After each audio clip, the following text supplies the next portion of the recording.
Hi, everybody. Good evening. I'd like to welcome you all to the 2022 Southern Georgia Bay Chamber of Commerce Midland Town Council All Candidates Forum. Without further delay, I'd like to hand over the mic to our tonight's first candidate for their opening remarks. And it's in alphabetical order. So we'll start with Roberta Bald. Okay, thank you. Hello, everyone. I was a Crown prosecutor, but now I'm retired. Before that, I was a geologist and traveled across Canada working for various exploration companies. My father lived in Penetang until World War II started, and he joined the Navy and went overseas. After the war, he found work in Northern Ontario and met my mother, who was French-Canadian. They settled in the Sudbury area, and that's where I grew up. I completed a geology degree at Laurentian University and worked for a year, then moved to Winnipeg and earned a Master of Science in Geology at the University of Manitoba. I started a family in 1990, and in 1994, I went to law school. Thank you. Hi, everyone. Thanks for joining tonight. My name is Jamie Lee Ball. I'm a mother to 3 boys, and when I'm not with them, I sit on both local and regional boards, focusing on inclusive programming for youth and adults. I love Midland as a community, and I've been lucky to meet many passionate and intelligent people choosing to reside here. I started a local parents group 7 years ago that runs community events. For the last few years, it has been based online, supporting residents and local businesses as much as possible.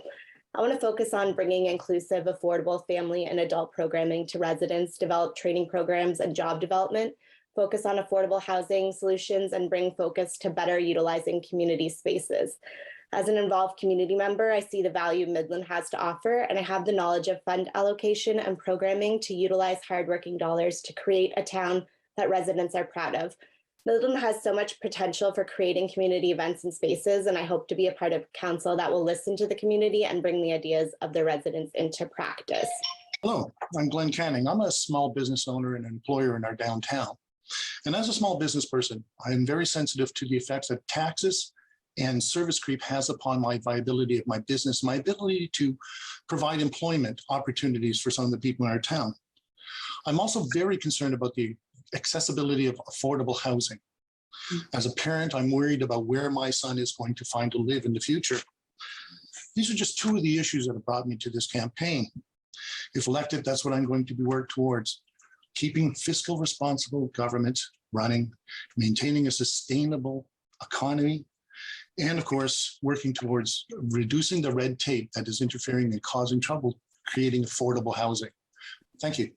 Hello, I'm Jim Downer and would love the opportunity again to serve on the Midland Town Council. There are a lot of decisions to be made in the next 4 years, and they need the experience and leadership to best represent all the people of Midland.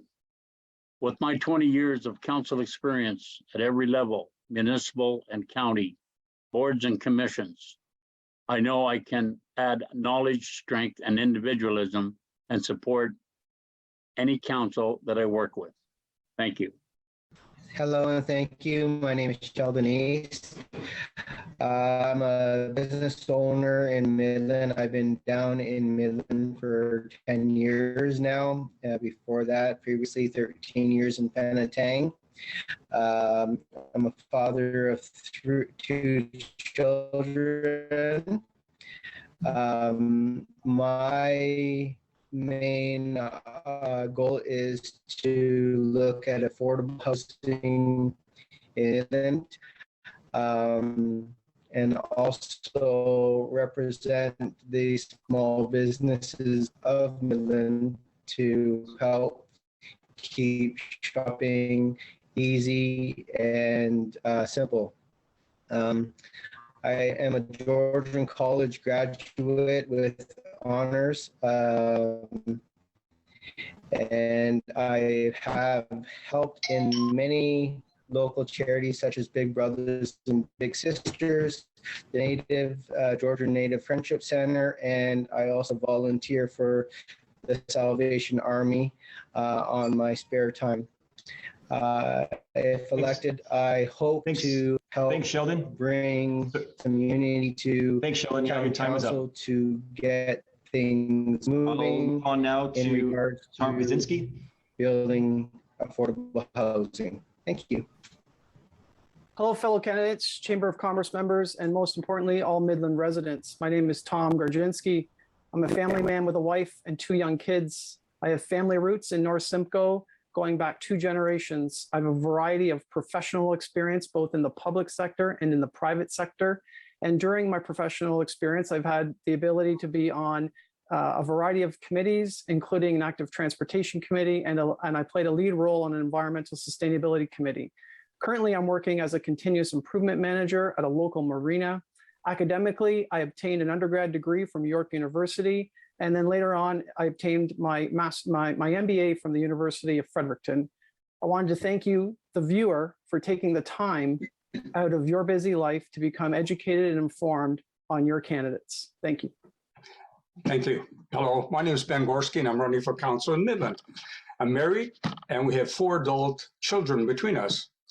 Growing up in Sudbury, I didn't have any interest sticking around and follow in my father's or grandfather's footsteps in the mining industry. So I got into retail. Spent the last 40 years working in retail, developing my art of customer service and managing the business in private sector and public sector. I moved around a lot. I lived in 8 different communities in Ontario and few outside this province. When the opportunity to work in Midland came up, I jumped at the chance. My wife has a connection to Midland. As a child growing up, she lived on Dominion Avenue. We've been here for 13 years. And I love the community. I'm community oriented, enjoy the outdoors, a variety of sports. I volunteered on many committees, championed several fundraising initiatives, served 12 years on the Midland Library Board. Our family and friends visit this area often, and they love what they see. Soon to retire, I'm looking forward to continue enjoying this community, and I can add my skills and experience to help our town continue to thrive. Thank you. Hi, I'm Bob Jeffrey, and I love Midland. I'm a retired vocational instructor from the former Penetanguishene Mental Health Center, Oak Ridge Division. I'm seeking the office of counselor, and I have some experience that I was, for a number of years, a Ward 2 counselor. I served as chair and vice chair of most committees. I decided to run for counselor because I believe all people, all residents should be represented. I'm seeing and hearing that that's not the case at the present time. It seems that the little guy is disregarded with no say or input. Being one of 9 makes embracing and championing anything difficult, but not impossible. I would suggest that at all times, all people from all sections of our community should be acknowledged in their needs and wants heard and identified. Championing is to ensure all plights are acted upon. My main 3 concerns are Midland Bay Landing, making sure it's developed properly, embracing economic development so that all residents and businesses alike will be looked after. Sorry, Bob, we got to cut you off there, Bob. Thank you. Sorry, your time was up there. That's okay. Next, we'll go to Eric Howie Major. Hi, I'm Howie Major. I grew up in Midland. My wife and I raised 4 kids in Midland. We've done a lot of volunteering, from Buns Kids Golf, Party on the Dock, the tugboats, Penetang Hall of Fame, Dan Snyder and Elmira. I drove a truck for Snyder Transport in Midland for 30 years. I now work at Bourgeois Motors. Between my wife and our 4 kids and I, we've been involved in hockey of some sort up at the rink for over 40 years.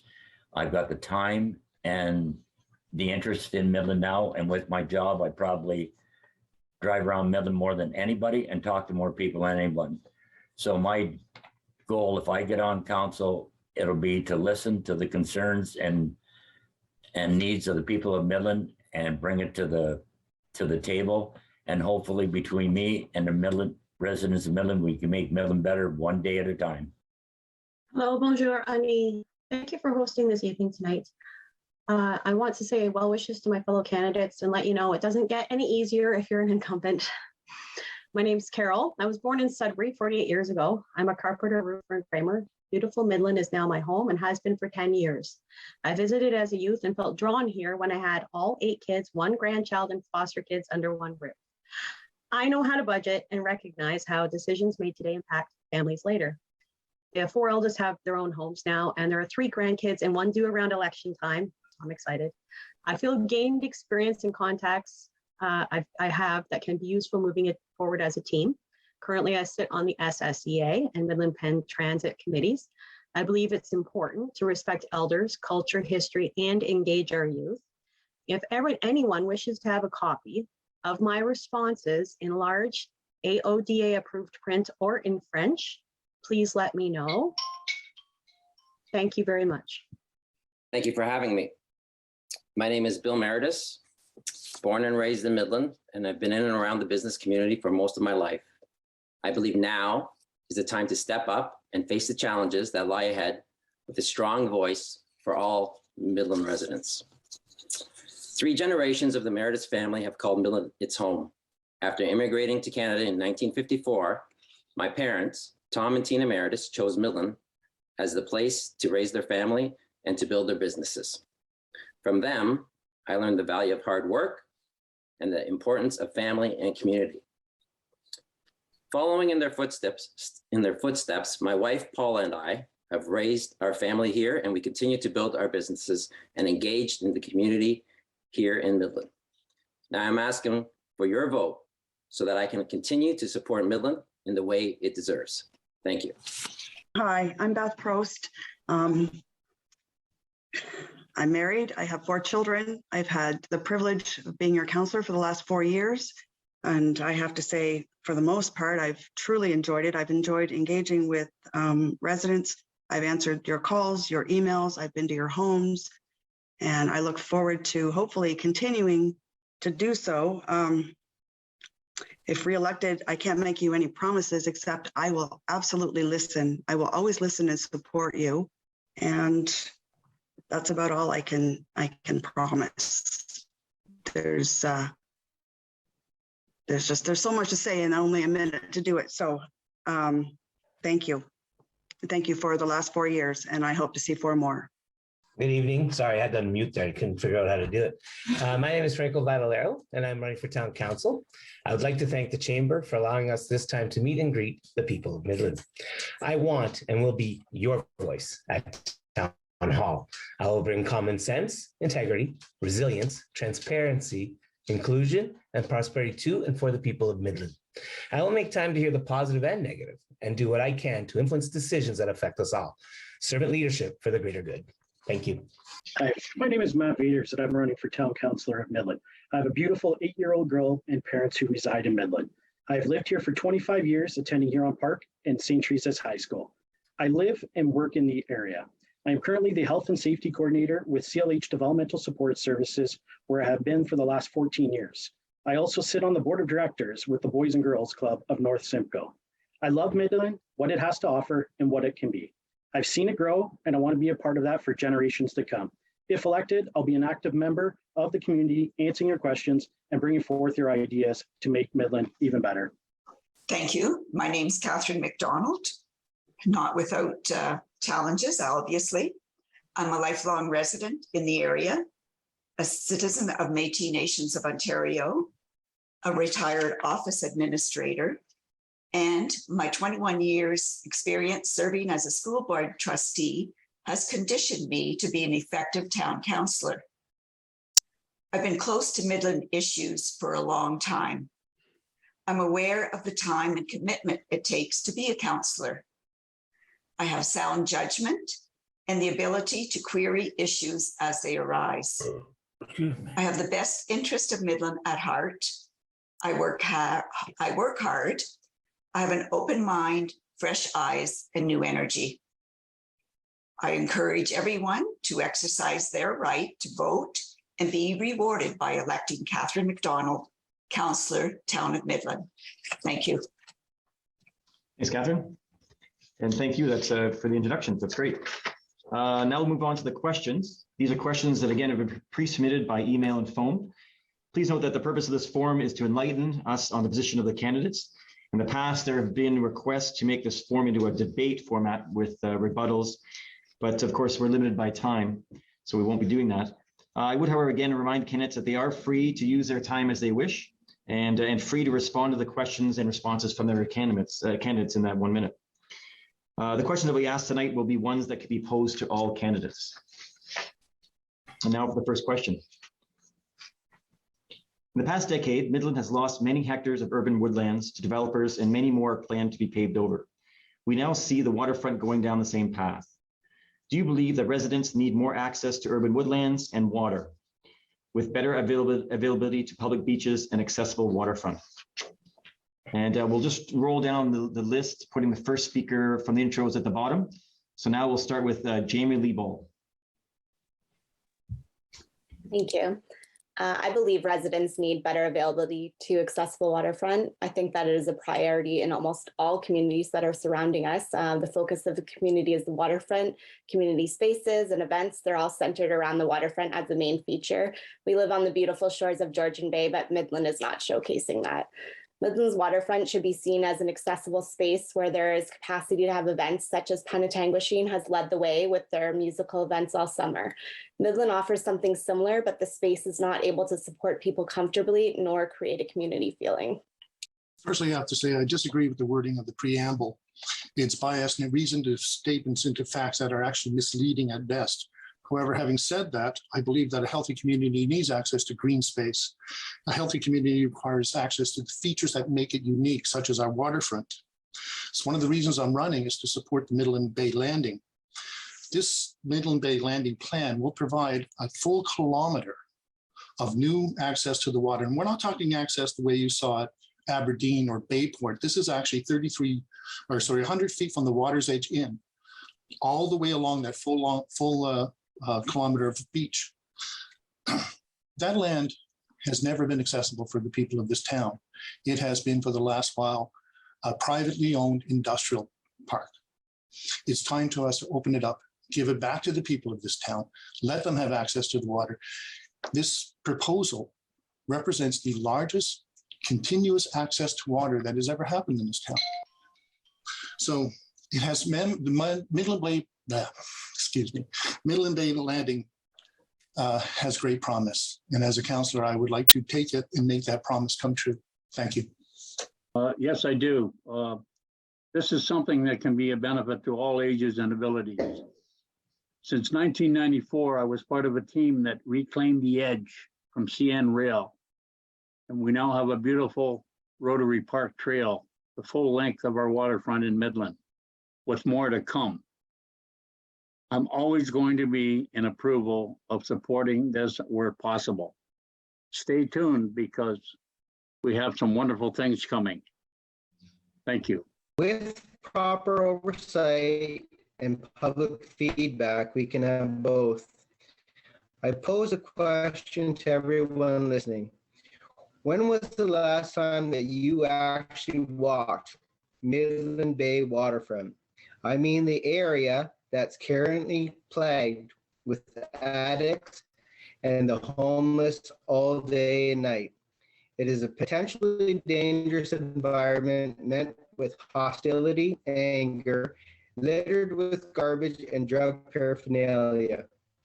The waterfront has become an issue for our community's safety and well-being.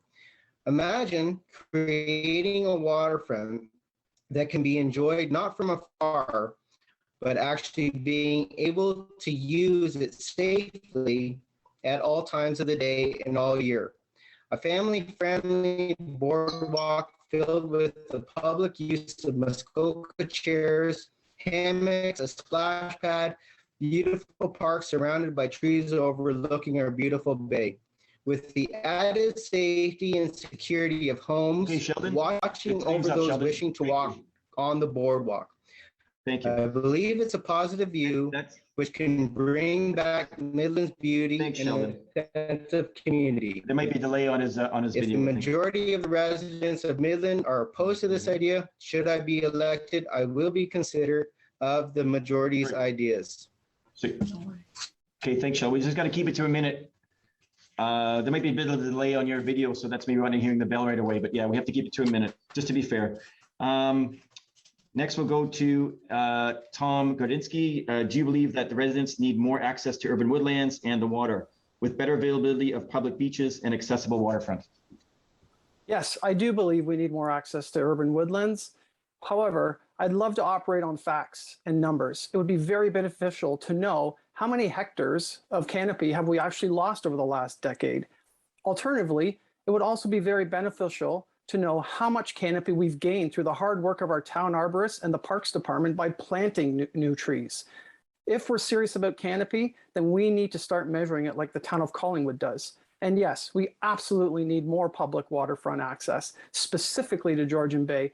I vowed to maintain this and expand the public water access along Georgian Bay. And thus far, the Midland Bay Landing project for both phase 1 and phase 2 will expand upon the current public waterfront access. This will provide more areas for fishing, launching a kayak, and swimming. And as per the 120-page master plan, beaches can also be included in the phase 2 plans, which will further enhance the desirability of the lands and provide more access to Georgian Bay. Thank you. Yes, I do. I believe we need good balance though between growth and protecting woodlands, control our zoning and support the environment. 10 acres of the new Midland Bay Landing will belong to the public. Residents will have access completely to the waterfront. When the new development of Seasons is completed, there's another 100 acres of parks and open spaces available to the public. And we're very fortunate when we compared our size of our town to others, similar towns. We're about 4 times better off with the parklands that we currently have. Thank you. Short answer, yes.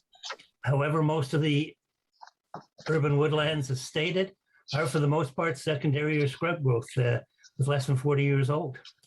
Even the growth at McCullough Park is considered secondary, but it's an urban woodland, just the same, and which is enjoyed by many, as is the jewel of Midland, Little Lake Park.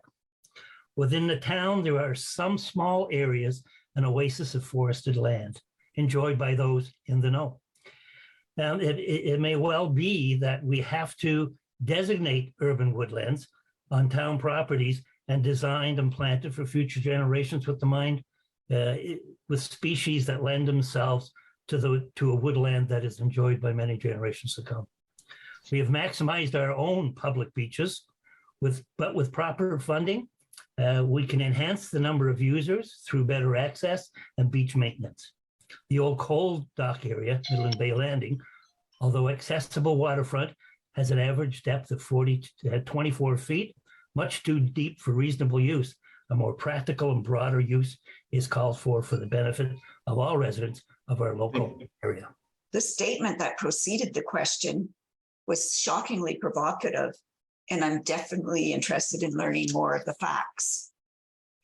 Of course, I believe that residents need access to urban woodlands and waterfront accessibility. I understand that urban forests encompass the trees and shrubs in an urban area, including trees in yards, along streets, utility corridors, in protected areas, and in parks. It would be important to learn the percentage of Midland's urban forests, determine if they are managed and maintained effectively and efficiently. We don't have to choose between urban communities and green space. We can have both by planning and researching all the options. Thank you. Absolutely. And I'm one of the ones that is out and about. And I walk the coal docks quite a bit with a dog. I know it needs to be cleaned up. And there's lots of potential down there for the citizens of Midland. And I'm also out on the trails out by Sunnyside and out behind the old Mitsubishi plant. So I see what's going on. And I know there's a lot of potential. We just have to work as a community to make it better. But on the other hand, we still, some way along the line, we still got to get some property for affordable housing. And Tay Township and Victoria Harbor did it. They got some lots in the harbor. They got Simcoe County and the province involved. And I think they've got 40 some places now down there for affordable housing. And they're working on another 40. And we've got to start doing that in Midland. Thanks. Well, certainly, especially being the gateway to Georgian Bay, I believe we need public access to waterways and pathways. Accessible also means being AOD, accessible, compliant, giving consideration to mobility and proximity to trails and parking. There is a history of gathering and fishing that is historical and of cultural significance to our Métis and First Nations residents. We have 3 town beaches. Many of us have also jumped off the old piers on the north side of the bay. We know how deep it is. Usage of Little Lake would increase with support to keep a splash pad in the budget, and that would also make the geese move on. I'd like to converse with neighboring councils about arranging to use each other's docks, parks, and beaches. Good neighbors build longer tables, not higher fences. We are a member of Bee City. Urban woodlands, even small scale, are diverse ecosystems and provide air filtration, stormwater control, and add to the beautification of the town and the residents' well-being. I love hiking and often explore the Ganaraska Trail, which can be found online. Thank you very much for a very big encompassing question. No problem. Thanks, Carol. Next, we'll go to Bill Meredith. Do you believe that residents need more access to urban woodlands and the water with better availability of public beaches and accessible waterfront? Thank you. Yes, the simple answer to that is yes. The public beaches, as when I was growing up as a kid here in Midland, we always went to Tiny to one of the best beaches around, the Concessions. And since that is no longer available to us, we're lacking in beaches, obviously. Unfortunately, P. Peterson Park, most of the time in the hot weather, it is shut down for health reasons. And then when we're looking at Midland Bay Landing, unfortunately there we have the deep water, although it will be accessible in the planning, but we are still dumping raw sewage into the bay. So not once have I ever considered jumping into that area, jumping into the water in that area for that reason. So until we clean up that part of our infrastructure, then that might be an option. Thank you. Thanks. Thank you, Bill. Next, we'll go to Beth Prost. Do you believe that residents need more access to urban woodlands and the water with better availability of public beaches and accessible waterfront? Absolutely. I've received calls and emails from hundreds of residents, and that's what they're asking for. And that's exactly what I would hope to be able to give them. They're asking for a pause for Midland Bay Landing. They truly believe that as soon as there's any kind of housing there, it's gone. And I don't disagree with them at all. I think we need to look at what we have and listen to our residents, because this is their town. It's not just ours for us to sit here and make these decisions. It's their town. And I think they get to say. Thank you. Thanks, Beth. Next, we'll go to Franco Vatalero. Do you believe that residents need more access to urban woodlands and the water with better availability of public beaches and accessible waterfront? This is a big question. And my short answer is yes, absolutely. We do need more access to urban woodlands and the water, more public access by careful consideration of any and all development proposals. I just want to put that one person cannot make changes on their own. It takes a team effort to make those changes. So it's new people equal new results. Thank you. Thank you, Frank. Next, we'll go to Matthew Vaders. Do you believe that residents need more access to urban woodlands and the water with better availability of public beaches and accessible waterfront? In short, yes. Development isn't all or nothing. We need development plans that are smart, inclusive, and accessible to all. It doesn't mean shutting our city down to growth or giving in for a concrete jungle either. We need to work with developers in phase 2 and encourage what the residents want to see. In other words, we need to have balance and compromise in order to move forward. Thanks, Matt. And finally, we'll go to Roberta Bald. Do you believe that residents need more access to urban woodlands and the water with better availability of public beaches and accessible waterfront? Yes, I do believe that residents need more access to the woodlands and the water, including the public beaches and accessible waterfront. And I really can't think of anything else to add, especially, everybody had their own view. And I think all of us are on the same page, but especially Tom's proposal. I thought that it was very, very clear and everything. So I'm in favor, but it's a huge undertaking to do this. Thank you. Thanks, Roberta. Okay, now we're going to go to the second question, and it is, from a tourism perspective, marketing and promotion of Midland is non-existent. Is there any plan to drive tourism and improve our visibility? And we'll start this with Glenn Canning. You know, advertising and promotion in itself does not drive tourism. You actually need something to attract people to the area. Festivals, events, things like Art Walk, Rib Fest, Butterfest, all of these, Butter Tart Festival, all of these things actually are attractors. 4 or 5 years ago, we had literally an event every weekend. It was, for those of us who work in the downtown, it was actually quite exhausting. By the end of the summer, we had so many events going that year. However, with the downtown reconstruction and then the COVID, we lost a lot of momentum with these festivals and events, and we need to, as those of us who become councillors, to re-energize this area, to get these festivals and events going again. I mean, the last Butter Tart Festival was actually quite good. It was a lot of fun, and it was very successful. So these type of events, bring an art walk back, make sure Rib Fest happens again, and all those other things are the things that will attract tourism to the town. And when tourists come, they bring money with them. And I like it when they leave a little behind. So that's why anyway, and I hate to do the field dream things here, but if you build it, they will come. So thank you. Thank you, Glenn. Next we'll go to Jim Downer. From a tourism perspective, marketing and promotion of Midland is non-existent. Is there any plan to drive tourism and improve our visibility? Thank you. Tourism is a vital to Midland, as anything to improve this visibility needs to be considered. The last few years with this pandemic has been rough on the business owners, the citizens of Midland, everybody involved. And I think we need to reconsider what has been done and see what improvements need to be made. We have great opportunities here that we can expand on, like the Butter Tart Festival, the cruise ship business coming to our community. And are we doing enough for the cruise ship people when they arrive at our destination? These are some items that I think we need to look at. Thank you. Thank you, Jim. Next we'll go to Sheldon East. From a tourism perspective, marketing and promotion of Midland, is non-existent. Is there any plan to drive tourism and improve our visibility? We have to utilize, promote, and sell our area's draws. We already have the Butter Tart Festival, which draws in huge crowds.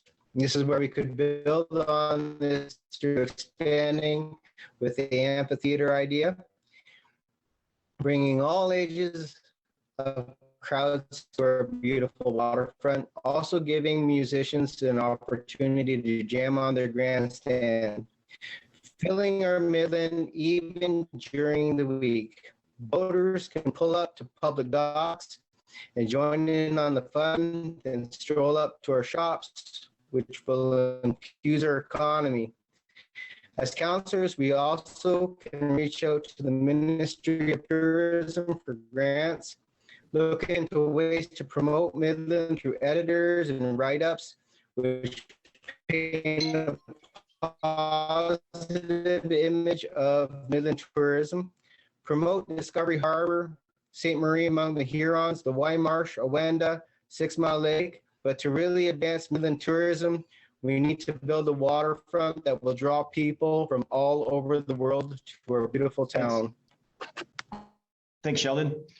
Next, we're going to go to, where am I here? Tom Gardinski. And the question is, from a tourism perspective, marketing and promotion of Midland is non-existent. Is there any plan to drive tourism and improve our visibility?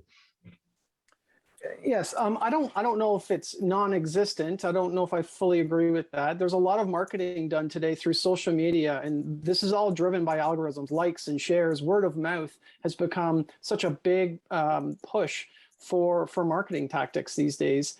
Can the marketing promotion be improved upon? Absolutely, it can be. I mean, this is just one little item. For example, how many people saw places where you could buy an I Love Midland t-shirt walking through Butter Tart Festival? I saw one, and unfortunately they didn't have my size. This is some of the things to get our brand out that we can help the town with. Get more shirts out there, 4 or 5 booths. Man, people eat them up. I'd say we have one of the best festivals, food festivals. Butter Tart Festival is one of the best Ontario food festivals going. Additionally, we've got tall ships, we've got Tug Fest, we've got Rib Fest, we've got cruise ships coming in, we got bus trips coming in. There is a lot of things that are attracting tourists to this area right now. I believe we're doing a good job at attracting tourism, but we can always improve. And I'd love the opportunity to work collaboratively with the Economic Development Corporation of North Simcoe, Chamber of Commerce, and the residents of Midland to help drive and improve tourism. Thank you. Great, thank you, Tom. Next, we'll go to Ben Gorski. From a tourism perspective, marketing and promotion of Midland is non-existent. Is there any plan to drive tourism and improve our visibility? Currently, we have several promotions for tourism in North Simcoe. We provide services and advice. We can always increase advertising social media, but Midland has very successful events like the Butter Tart Festival that was mentioned, Tall Ships, Tug Fest, Rib Fest, Polka Run. Martyr Shrine in Y Marsh draws thousands of people to this area every year. Penetang has a pumpkin inferno. They have the Wonderama, Discover Harbor, just to mention a few. We're going to continue to work with county and the province on promoting these events, apply for any available grants. I hear ideas from BIA downtown of possibly closing a couple blocks of King Street just through the summer. And, set up cafes, set up a stage for music, arts displays. We're going to ask our residents, tell us, what can we do better? This is a great little book that we have that's available to us. Thank you. Thank you, Ben. Next, we'll go to Bob Jeffrey. From a tourism perspective, marketing and promotion of Midland is non-existent. Is there any plan to drive tourism and improve our visibility? Well, at the present time, none that comes to mind, but will surely be on the earliest agenda of council that we can do. I guess my video is not on here. We can hear you. There we are. It seems to me that Midland needs to become a permanent destination for things, not just special events on weekends, this, that, and the other, but a permanent destination for people. How that will look, what it will look like, I think that's up to the people. However, I think that makes everything work. The weekends and everything else means we have to reinvent ourselves. The tall ships are once every 4 or 5 years. The Butter Tart Festival, which was started in 2012, yeah, it's really great. But trust me, it's going to peter. And when it does, we'll need something to replace it. We have a great area. We have great draws, but we need something permanent, and that's got to be down at our waterfront. Thanks. Great. Thank you, Bob. Next, we go to Catherine McDonald. From a tourism perspective, marketing and promotion in Midland is non-existent. Is there any plan to drive tourism and improve our visibility? Well, I can't say that it is non-existent, but there's definitely room for improvement. If you Google the town of Midland, Ontario, you get the town website. Under tourism, there is the accommodation listing. And honestly, the balance was not particularly inviting. I believe we have a lot to offer besides the successful Butter Tart Festival event. I know there are prospective plans for a World Music Weekend that the town could be proactive in supporting. Midland could enthusiastically promote the active, healthy living aspect with our parks, bike paths, pickleball courts, and golf frisbee, to name a few. We could work more closely with our neighboring municipalities and promote each other. The Simcoe County Tourism website should entice people to visit Midland. Noticeably, Midland was not listed and as a popular destination, and that has to change. Thank you. Thanks, Catherine. And now we'll go to Eric Major. From a tourism perspective, marketing and promotion of Midland is non-existent. Is there any plan to drive tourism and improve our visibility? I think everyone's mentioned the events they've already mentioned, but for our family being in Silver Stick for probably over 40 years, that weekend, every hotel's full. We don't seem to promote our downtown for that weekend, and there's teams from all over Ontario here for the whole weekend. The boats come in and are the tour buses. I've done a few times, ran the mic on tour buses, but when I go up the main street, I tell them what the buildings were on the main street when I was a kid and what they are now, and go through the whole steps of Midland of what's going on. And I don't know if the others are doing it. And I don't even know if the tour buses now are going to Fort St. Marie or what they're doing, or if they're just going out to Rama. But the schools come up, and you're hopefully the students, as they get older, will bring their kids up. Like, we've got enough events, and it's supposed to be Simcoe County that's promoting us. Yeah. Okay. Thanks, Eric. Okay. And next we'll go to Carol McGinn.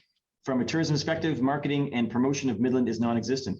Is there any plan to drive tourism and improve our visibility? This is a work in progress that sadly was impacted by COVID. Sites that are updated include Tourism Midland, the heart of Georgian Bay, which is at gbay.ca, everywhere in Ontario. We are on Destination Ontario and Brew Grace Simcoe Tourism. They started something new, which is featuring a photographer ambassador every week.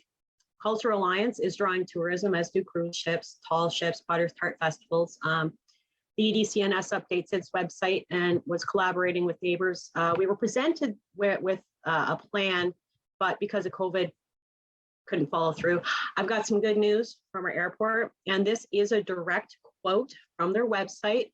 On September 16th, the Canadian Border Service Agency announced they will be resuming service to Huronia Midland Airport, which was temporarily suspended due to COVID-19.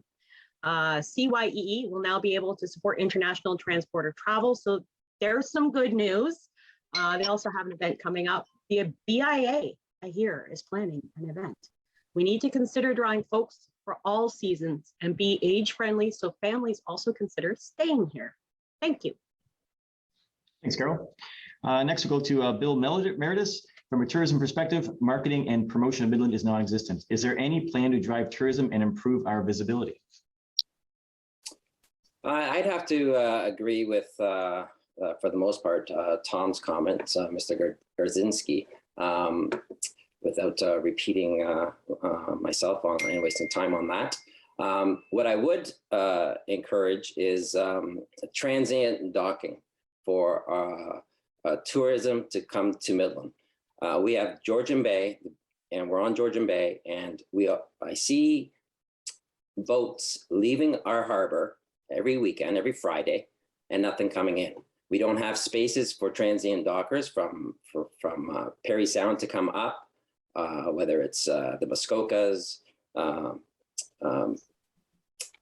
Honey Harbor, to actually come down at an area where they can actually have a safe area for their boat, come out, spend their money in our shops, our restaurants, and so forth. So the biggest investment that I think that we need to make is transient slips for boaters, and therefore it'll expand Midland and its notoriety. Thank you. Thanks, Bill. Next, we'll go to Beth Prost. From a tourism perspective, marketing and promotion of Midland is non-existent. Is there any plan to drive tourism and improve our visibility? Everything can be improved. I think we're doing a really good job. Cultural Alliance does an amazing job. We have so many events here, and obviously we could have more. Midland Bay Landing could be an incredible attraction. It could be skiing or skating through the winter and like in paths through there. It could be a water park added for the kids right by Georgian Bay. It could be used as a huge attraction because you've got trees and you've got Georgian Bay. And if you can go for a little hike, even if it's, it's not that big as far as hiking goes, it's enough for kids. It's enough for some people. They can have a picnic. It could be a huge attraction. So there's always room for improvement. Great. Thanks, Thank Beth. you. Next, we'll go to Franco Vattalero. From a tourism perspective, marketing and promotion of Midland is non-existent. Is there any plan to drive tourism and improve our visibility? Yes, as a business owner downtown, we should be working with our local groups, the BIA, Southern Georgian Bay Chamber of Commerce, Simcoe and Ontario Tourism, to promote what Midland already has to offer and to create bustling tourism destinations. We should be, and to also preserve what we already have for our locals. Also, one point is that we need more festivals that bring in money, not that cost Midland money. Thanks. Thank you, Frank. Next, we go to Matthew Vaders. From a tourism perspective, marketing and promotion of Midland is non-existent. Is there any plan to drive tourism and improve our visibility? Is it non-existent? We are home of the Butter Tart Festival, which brings in thousands of tourists and generates revenue for the town. I think there is marketing happening. It's how to make it more impactful to all age groups. The pandemic slowed down the marketing promotion of Midland, but I'm confident we'll see an increase in Midland becoming a prime destination for tourists. Our town thrives on people coming to visit. We are the gateway to Georgian Bay and one of the most ecologically beautiful places on earth. I'm encouraged by the Georgian Bay Geopark and what that could mean for Midland and our region. As I mentioned earlier, I love Midland. I love what it has to offer and love what it can be. Thank you, Matthew. Next, we'll go to Roberta Bald. From a tourism perspective, marketing and promotion of Midland is non-existent. Is there any plan to drive tourism and improve our visibility? Thank you.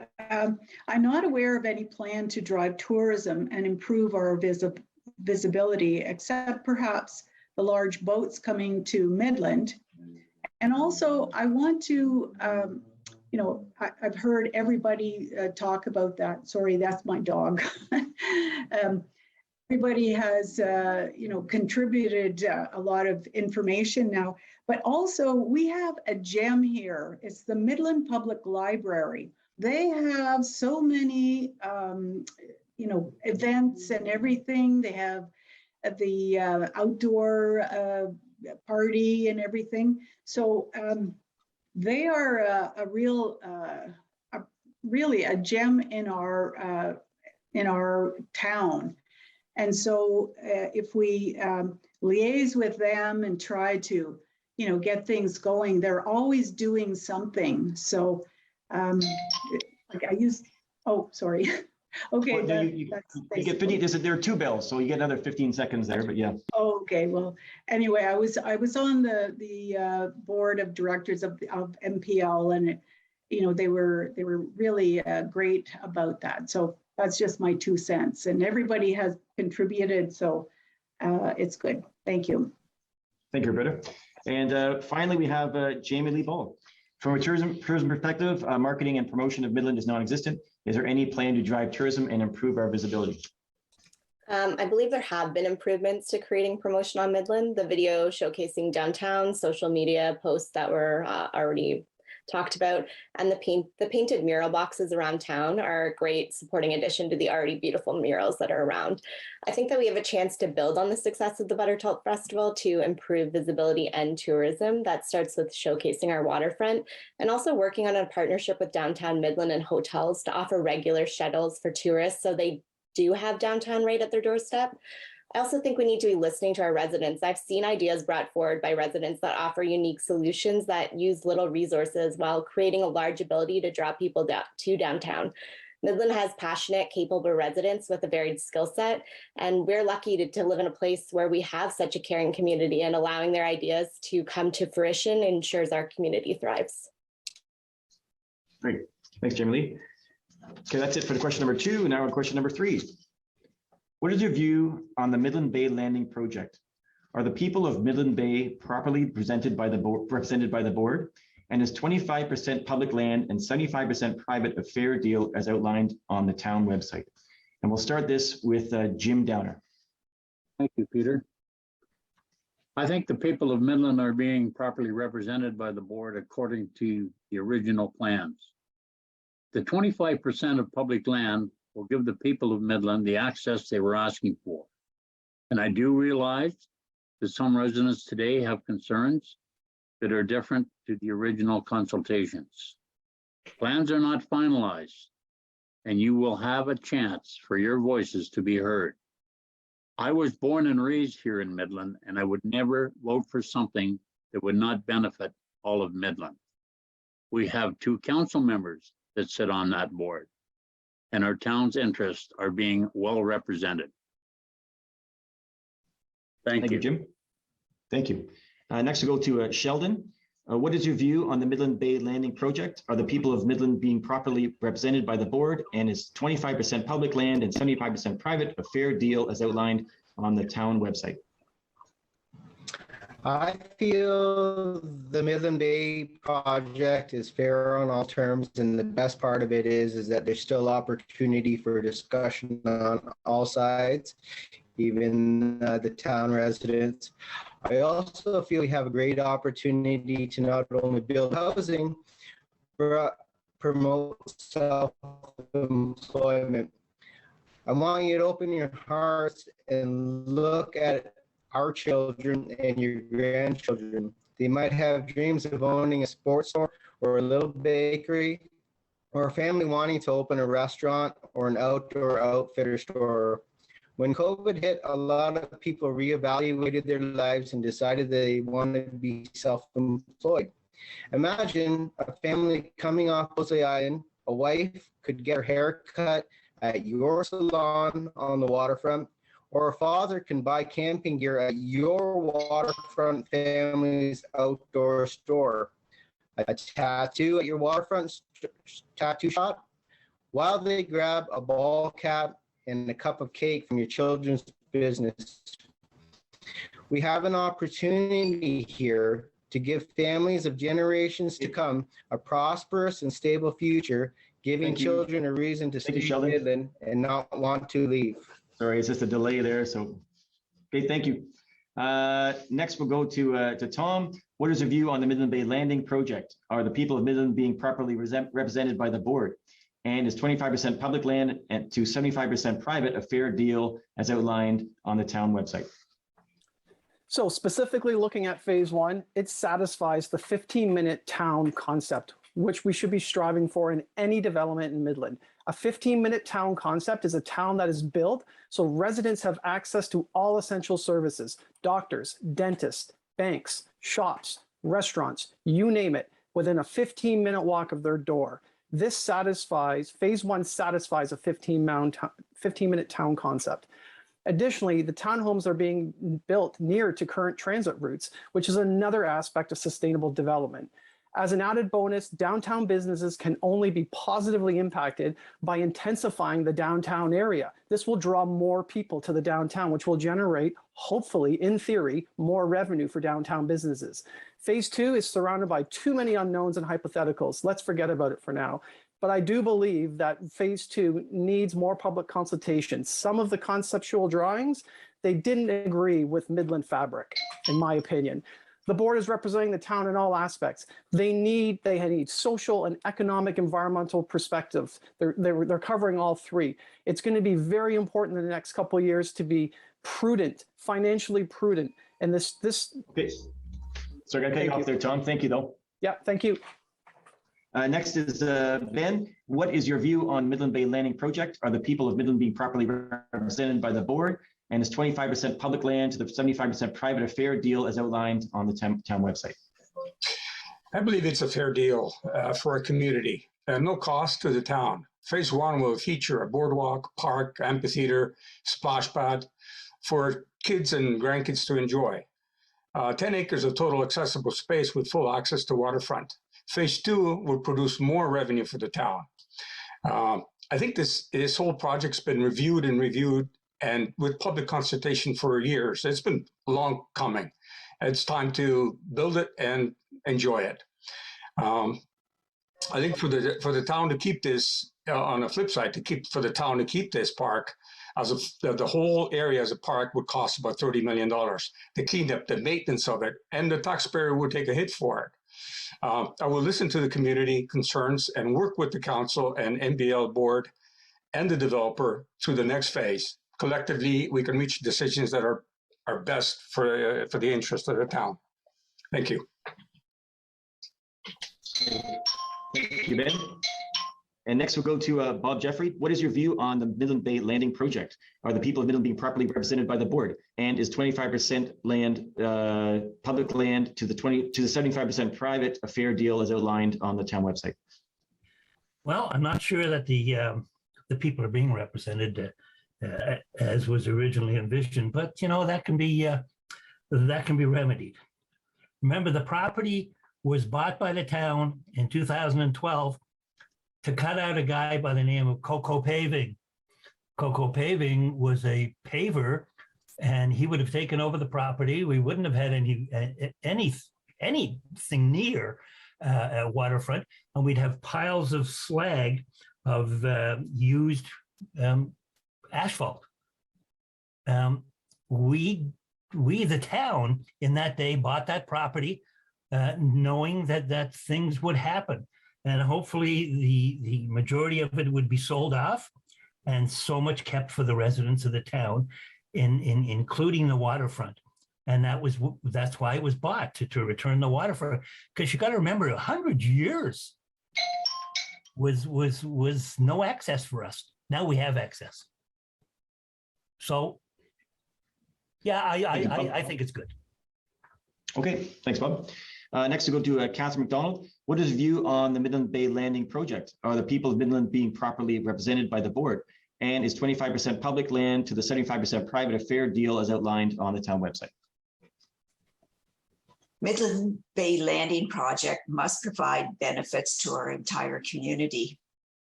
It's clear that public access to the entire waterfront is a major request, and Midland Bay Landing proposal will provide this. Midland Bay Landing is proposing more space for public fishing, walking, viewing, and picnics, together with a parallel multi-use trail for cycling and running. 10 acres of new publicly accessible space, 25% of the site area, will be promenade, park, and public plazas to be built by the developer at no cost to the town. New annual tax revenue will be created for Midland. And most importantly, there will be the opportunity for public feedback on the proposed design element of Midland Bay Landing. And I just have to pick up on Mr. Jeffrey's last comment. We've never had water access before. There's always been a coal dock or Indusman or something there. So this is an opportunity that I can see happening. Thank you. Okay, thanks, Catherine. Next we'll go to Eric. What is your view on the Midland Bay Landing project? Are the people of Midland being properly represented by the board? And is 25% public land to the 75% private a fair deal as outlined on the town website? Thank you. I think it should be 60-40. And the biggest thing no one seems to be keeping track of is we've got to wait 100 days. And the way the war in Ukraine and the interest rates are going up, I wonder if Midland Bay Landing, the board, or even town council has thought, because of the timing and state of the economy, including interest rate and risk, will determine if the guy's going to develop it or not. And what happens, I haven't heard from anyone at the town that if he comes back and decides to have a pause, where's the town of Midland? Where's Midland Bay Landing? Where are we stuck with? Because if it goes back into being turned over again, then the land's not going to be worth as much as it is right now. And I haven't heard anyone on this committee or anyone say anything about that. It's coming out. Okay. Thanks. Thanks, Eric. Next, go to Carol. What is your view on the Midland Bay Landing project? Are the people of Midland Bay properly represented by the board? And is 25% public land to 75% private a fair deal as outlined on the town website? I'm going to talk fast. There's loads of concerns and confusion that needs to be understood and responded to. I've heard from folks who want to tweak phase one, new residents and long-term residents with grandkids that want a bigger park on the east side and have those activities and snowmobiling continue, which I support. I'm for contemplative development of this $4.7 million self-funded property. An EDI committee would ensure we consult with our Métis members. My personal desire for forests and parks everywhere is being balanced with a responsibility for managing an asset, need to replenish reserves, increase tax base, affordable housing, and have lands that by Ministry of Environment rules are fenced off, remediated. Now, this started 10 years ago and will span many more councils. Views will change and there is an opportunity throughout to be heard. I want to revisit this project and would like to have a special public engagement events where a new council, the board, and Georgian communities at this present time attends, everyone in one space. Thank you. You did it, Carol. Well done. Did it. It was fast, but okay. Bill, Meredith, we have, what is your view on the Midland Bay Landing project? Are the people of Midland being properly represented by the board? And is 25% public and land to 75% private a fair deal as outlined on the town website? Simple answer is no, we haven't been represented at all by the board. We've been kept in the dark for the majority of the issues on Midland Bay Landing for a long period of time. We have since, in the last week and a half, there's been advertisements in the paper, on social media, on a clearer picture. And even in that picture that I've seen, if it's a concept drawing or not, I'm not sure, but the parkland, I'm not sure what percentage of that is. The parkland is not even facing the waterfront. If we are going to get serious about this waterfront, we have to look at the residents of Midland first, put them first, and the parkland should be in front of the water. And if the condos are going to be built, and if that's what Midland wants, then they could be in behind. So until we get serious with this development and what the Midland residents want, then we can begin to go forward. But right now, they're not being represented. The citizens aren't being represented by the board at all. It seems like they have their own interests in mind, and that's it. Thank you. Great, thank you, Bill. Next we'll go to Beth. What is your view on the Midland Bay Landing project? Are the people of Midland being properly represented by the board? And is 25% public land to the 75% private a fair deal as outlined on the town website? I've never been in favor of housing or commercial stores on Midland Bay Landing. We have a downtown, a beautiful downtown with amazing stores, and I think we need to continue to support and grow our downtown and make that more prosperous. So I don't think stores up there is going to benefit our downtown people. I don't think our residents are being represented on the board at all. There's hundreds of people asking for a pause. They want to say something, and they're not being heard. Nothing has been done as far as I know. And 25%, many residents have said to me, it's like a slap in the face. They don't feel that that's fair. They own that land. They are the taxpayers in this town, and it's theirs, and they should have a say in it. We have to listen to what the residents want. This is their town. They pay the taxes. Thank you. Great, thank you, Beth. And next we'll go to Franco. What is your view on the Midland Bay Landing project? Are the people of Midland being properly represented by the board? And is 25% public land to the 75% private a fair deal as outlined on the town website? I just want to refer back to a couple of points that were made by Beth Prost, who's right about the downtown core. And we're taking away, by putting businesses in Midland Bay Landing, we're taking away from the downtown core. Are we not to be promoting our businesses downtown, the family-run businesses that are already hurting post-COVID, pre-COVID? So that's first and foremost, I think. And then to Howie, Major, you made a great point, and it's an interesting one about the financials. Yes, that is something we need to explore. But you want my honest opinion on Midland Bay Landing? My view, simple: pause and rethink. The most important thing is to get the perspective of our residents. The current plan is dated. Yes, there was a public consult, but it was so long ago, it no longer is relevant to today's residents. Well, I will work, the council, the new council, will work with the community to revitalize the plan so we can all be proud. Thanks. Thank you, Frank. Okay, next is Matthew. What is your view on Midland Bay Landing project? Are the people of Midland being properly represented by the board? And is 25% public land to the 75% private a fair deal as outlined on the town website? I trust that the project has been reviewed, re-reviewed, and plenty of consultations. Now that we have plans in place and numbered years have passed, it's always good to communicate with the residents that we are on the right track. The selling price far exceeds the purchase price and rebuilds reserves for the town. It generates employment for the area, not only during construction, but afterwards as well. It generates tax relief to residents and allows new amenities throughout Midland. Residents own a 10-acre accessible space with public square, healing gardens, pedestrian ways from water's edge, back 100 feet. Along the 3,700-foot shoreline, the public retains ownership. You can access parking at the Midland Bay Landing and fish the entire shoreline. Okay, great. Thanks, Matt. Next, we have Roberta Bald. What is your view on the Midland Bay Landing project? Are the people of Midland being properly represented by the board? And is 25% public land to the 75% private a fair deal as outlined on the town website? Oh, your mute's on, Roberta. Okay. Yes. Okay. Yes, I would agree with a few of the other candidates. Slow down and pause. That to me is a wise thing.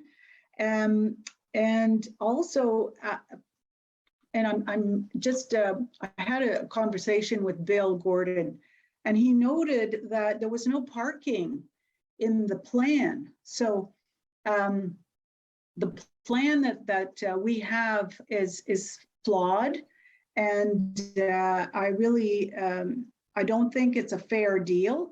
And so there's going to be a new slate of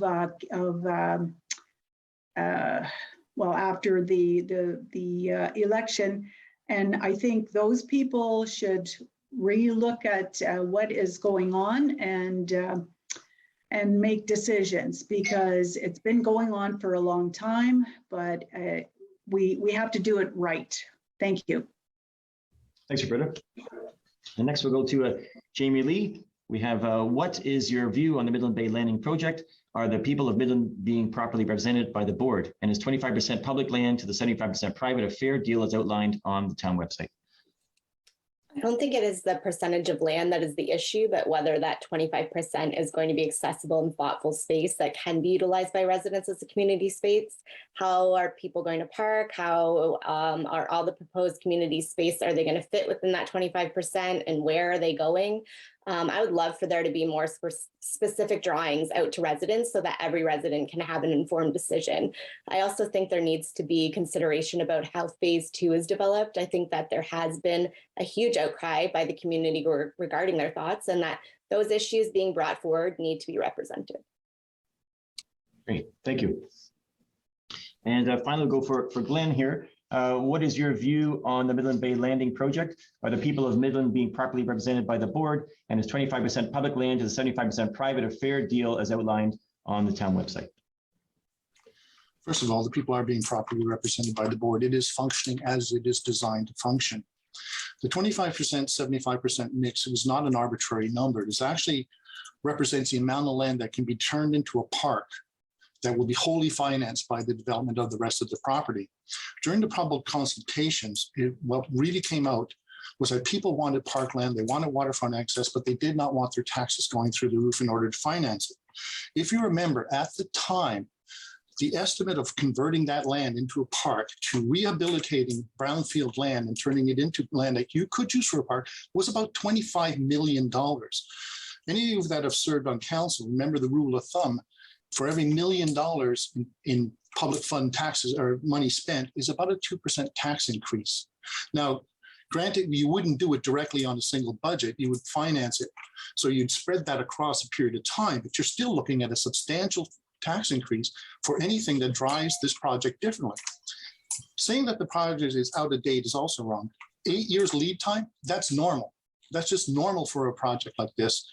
This was the largest single public consultation in the history of this town. It was actually more people attended this than the last operational plan and the operational plan before that. The people spoke.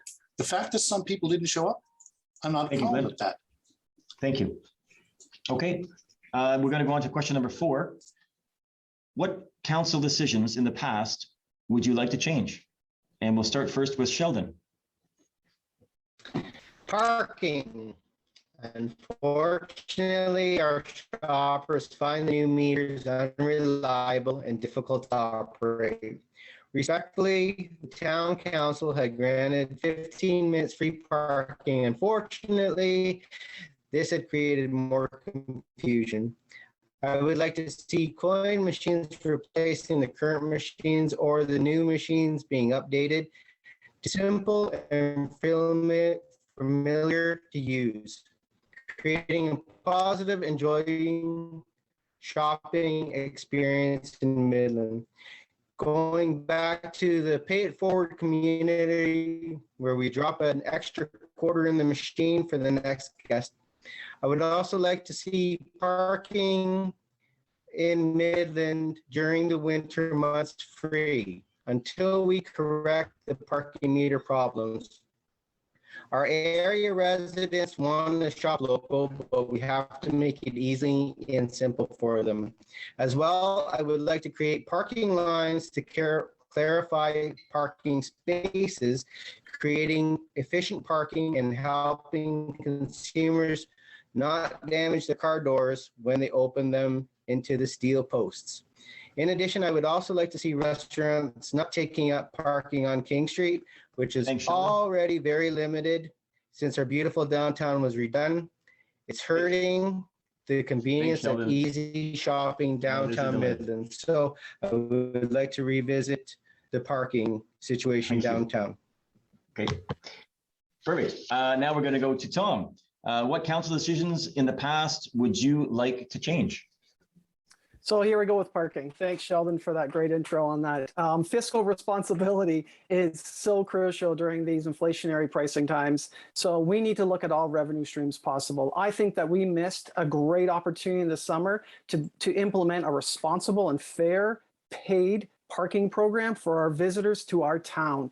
We had massive festivals. Lots of people were here. They drove here, unfortunately. There was some that used shuttle buses, but a lot of them drove here. We could have been charging for parking for our visitors. I think that we missed an opportunity this summer that we should be charging our visitors to Midland, not the residents, but the visitors coming here. And why not, while we're at it, charge for parking in Little Lake and Golly Park for visitors coming in? It makes sense. It's a revenue stream. We left a lot of money on the table this summer not doing that. Speaking of parking, there's concerns with parking down Midland Bay Landing.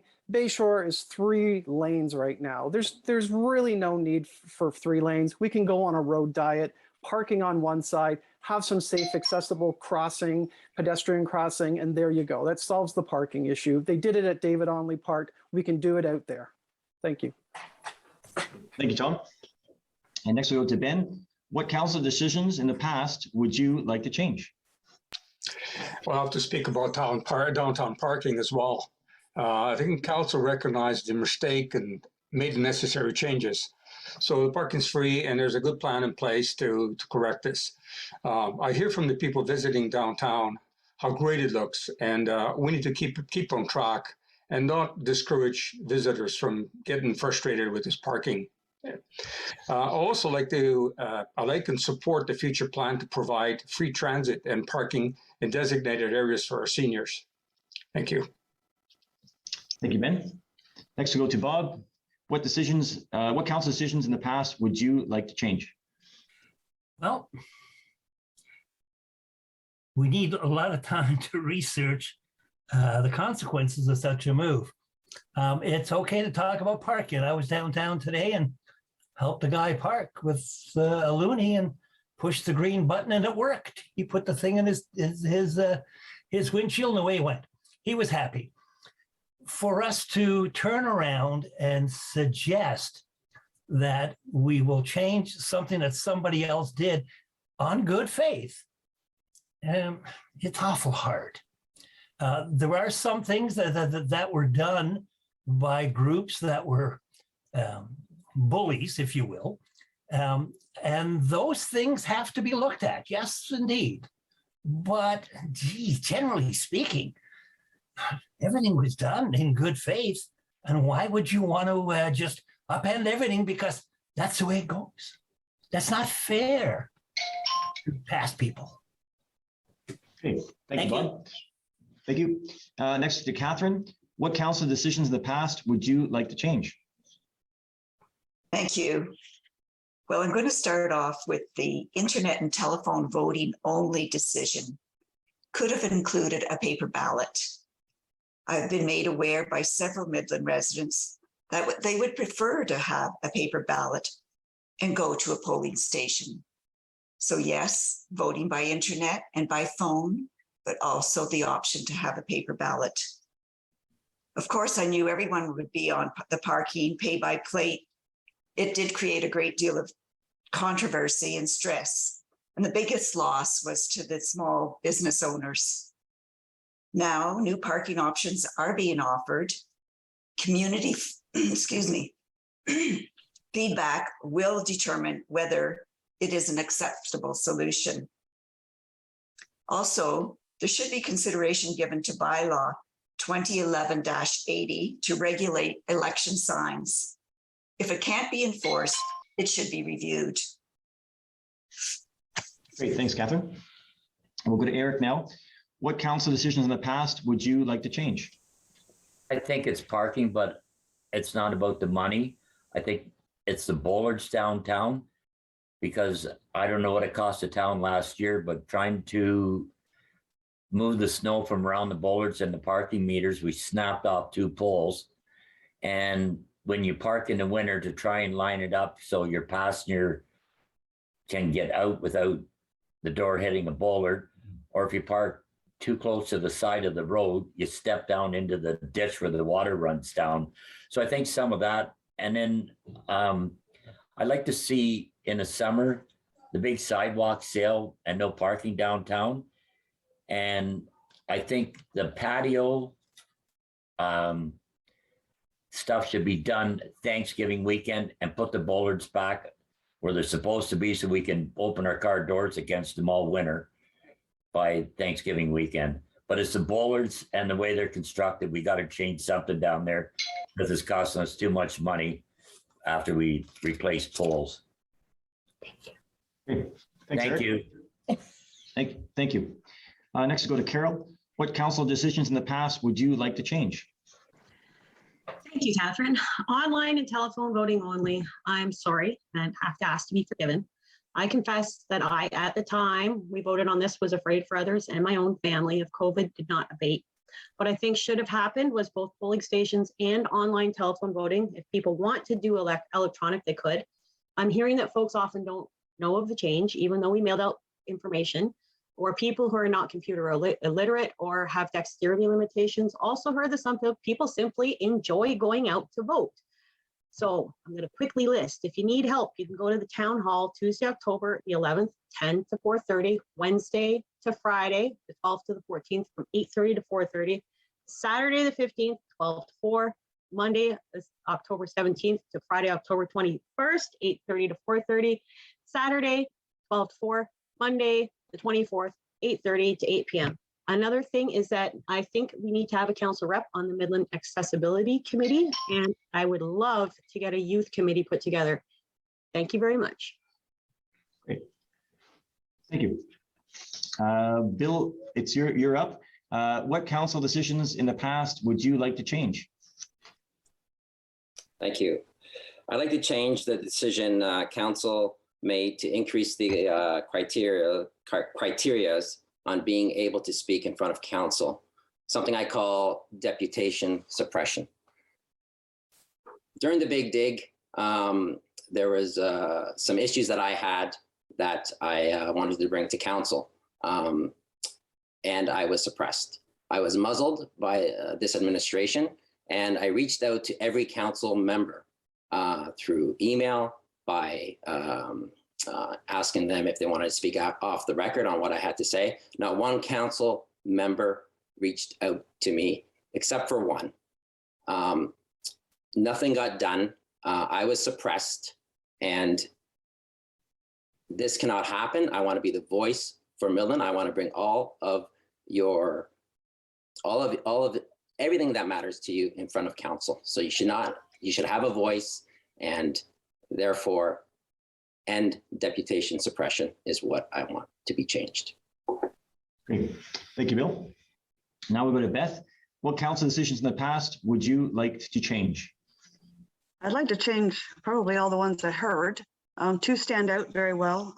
One is the Midland Bay Landing decision to move forward. And the one that was really big for me was when council chose to go to litigation with former Chief Osborne and Bill Gordon. Mediation would have done the same thing and would have saved the taxpayers thousands and thousands and thousands of dollars. I think we need to talk more and maybe be just better people and treat people with more respect and do things the right way, not just spend taxpayers' money. Thank you. Thank you, Beth. And next we'll go to Franco. What council decisions in the past would you like to change? Well, I'm not gonna dwell on the parking because everybody did that for me. Thank you very much. But as a downtown business owner, we have to come up with an honest compromise that benefits everybody. It did hurt us in the summer months. It really did. But what I'd love to do in council and when and if I'm elected is revisit some of the financial allocations so that we can be very responsible with our spending to control our taxes, which many of us cannot afford. Like I said earlier, I want to bring transparency, integrity, and most of all, prosperity to the people and the town of Midland. Thanks. Thank you, Frank. Okay, next we'll go to Matthew. What council decisions in the past would you like to change? I'm just going to touch briefly on parking, as many of you have mentioned it. I often heard from residents that, you know, I have to wait for my husband or wife to come home so they can drive around and I pop into the store. So, you know, we need to fix this issue for our residents because it's affecting our small town businesses. Another decision that I wish we could change was putting the splash pad on hold. I'm hoping that we are able to revisit that idea shortly because Midland could really utilize one of these. Thank you, Matthew. Now we'll go to Roberta. What council decisions in the past would you like to change? Oh, you mute, Roberta. I guess. Okay. All right. So, so I would advocate for a complete review of the OPP. Okay, just that, you know, I know about the OPP and a you know, a standalone police service, and the OPP just don't do it. They you know, they just, I don't know. They're really, the OPP was like their main thing is traffic, and on the you know, the large, like a lot of speeding and stuff, but they're not very good in a small town like this. So I know we're probably hammered and like there's a contract somewhere, but I really would like to get something going and try to fix what is wrong with the OPP. Thank you. Thanks, Roberta. And now we'll go to Jamie Lee. What council decisions in the past would you like to change? Oh, I think that council have now done a good job of listening to residents and business owners about the downtown parking situation. They've made parking more inclusive and less confusing now, but I would like to continue to monitor residents' comments to make sure that the change system is better meeting their needs. I would also like to address a functional way to gain back lost revenue without putting the additional cost back to residents. The CNE in Toronto this year, they charged an event rate for all their normally subsidized rates. Like Tom has already touched on, that's lost revenue for our residents that we can gain back. I think the focus should be on listening to the concerns of residents going into the future, and that it could bring up past decisions that require change. Council should be flexible in continuing to question decisions and best practices of every decision, including ones they have made, because the most important thing is bettering our community. Great, thank you. And now we'll go to Glenn. What council decisions in the past would you like to change? All right, I'm a little biased on this one, but I'm going to go back to parking. A well-developed parking policy in a downtown area should actually help to facilitate commerce, should not be driven by the desire for revenue, which is what we saw last time around. The response was slow. It showed that the council did not quite understand the business community or our community at large. I was really quite disappointed in the fact that, with the exception of Councillor Cunningham and Mayor Strathern, not a single councillor wandered in and said, well, what are your customers saying? What are your customers, how are they responding to this new parking system? It was one of the things, one of the reasons I'm here right now is because that lack of responsiveness by the council. I will say this though about the comment by Roberta. Those of us in the downtown, we often have situations where we need to use the police. And I have found the OPP to be responsive, professional. They have been, I hate to say it, a joy to deal with because you don't want to deal with them at all. But quite frankly, they have been responsive and they've been very professional in all the situations I've had since we brought that police force on. So that's pretty much it, actually. Thank you. Okay, thank you, Glenn. Next, finally, we'll have Jim. What council decisions in the past would you like to change? Thank you very much, Peter. With my 20 years experience on town council, there's nothing that I personally voted on that I would change. There is a lot of consideration that goes into a vote and feel comfortable with decisions I have made. If I had a magic wand to change anything, I would have liked to have seen the Midland Police Service stay intact. At the present time, speeding is out of control in this town, as well as noisy vehicles. And we've contacted the police numerous times, and there's still unrest in the community as far as speeding. And I find that unacceptable. Thank you. Okay, thanks, Jim. And that does it for question 4. The final question of the evening. What is your stance on the guest shelter being situated behind the library and essentially in downtown Midland? And we'll go to Tom to start that off.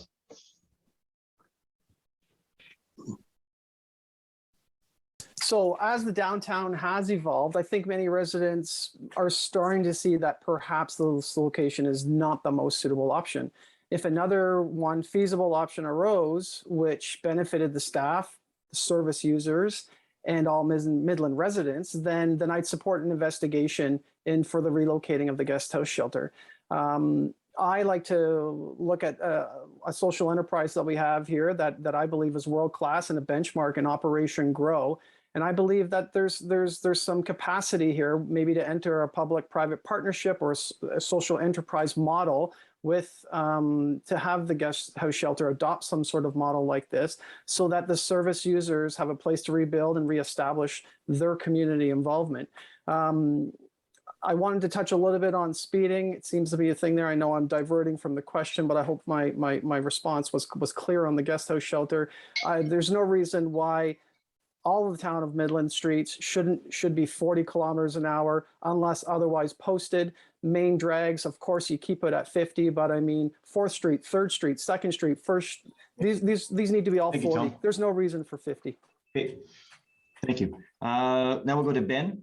What is your stance on the guest shelter being situated behind the library and essentially in downtown Midland?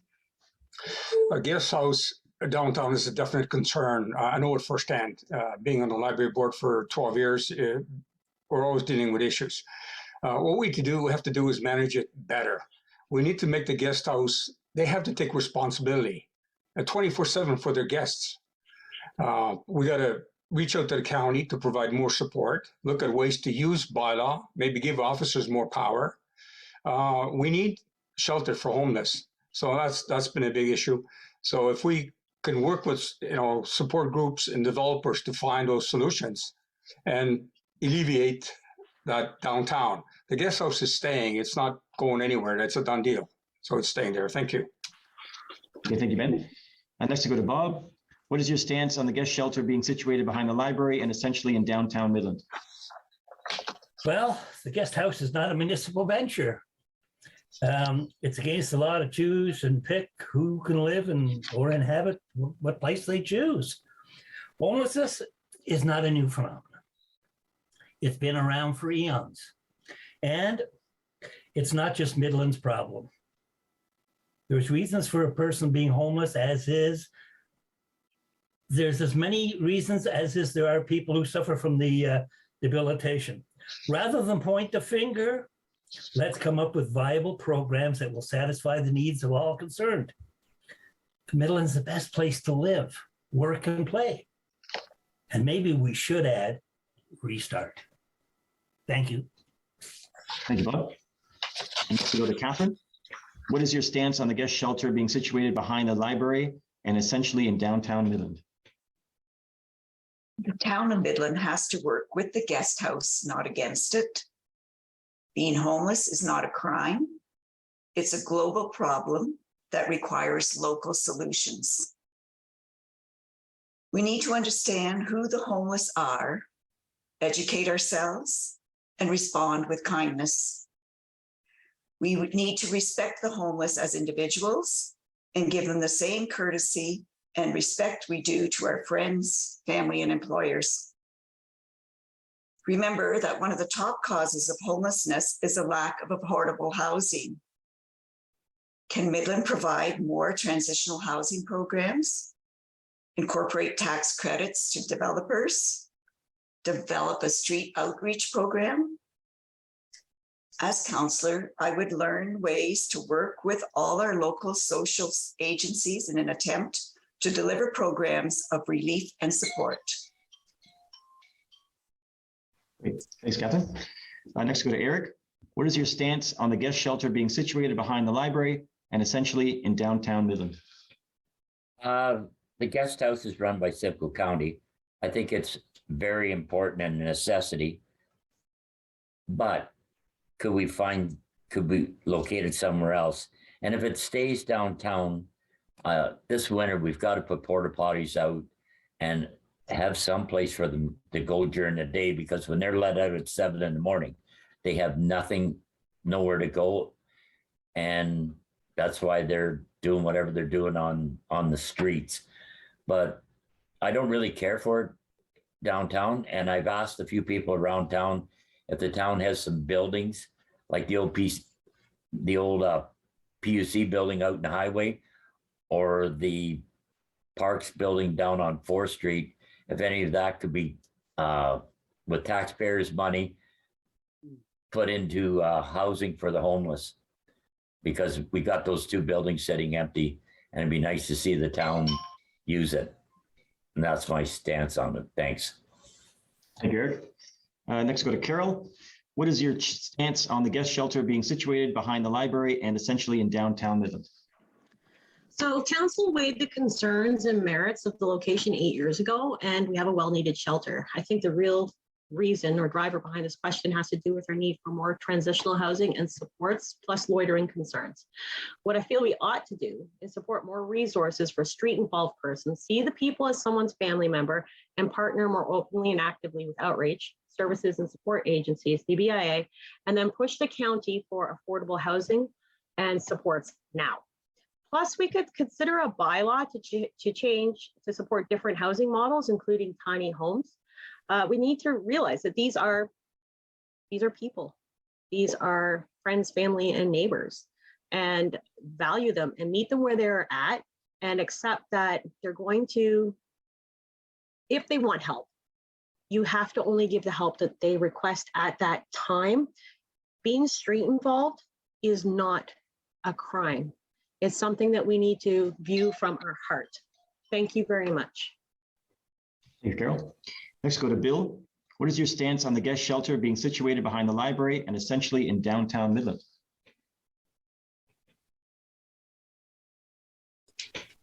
Hi. Simply put, it shouldn't be so close to our downtown, and the methadone clinic doesn't help the situation at all. Speaking, I'm on the board of the BIA, and there has been an increase in shoplifting in the downtown core. Businesses are doubling their staff because of safety concerns, and as we come into the hours growing shorter, getting darker at 4 o'clock, businesses are actually considering a closing earlier. So we pay $75,000 for security at the town library. The town does out of our taxes. There should be no reason why they shouldn't provide another $75,000 for security for the downtown core. That unless we're going to have some solutions for the guest house, and if it's going to remain there. And I get it. I mean, we have homelessness and housing issues, but someone is going to get severely hurt downtown, whether it's our business owners, our tourists, innocent children. It's going to happen, and we can't sit idle to this situation. Thank you. Okay, next we're going to move to Beth. What is your stance on the guest shelter being situated behind the library and essentially in downtown Midland? I've never understood why they would be in the building that they're in. It never made sense to me. Being downtown is dangerous.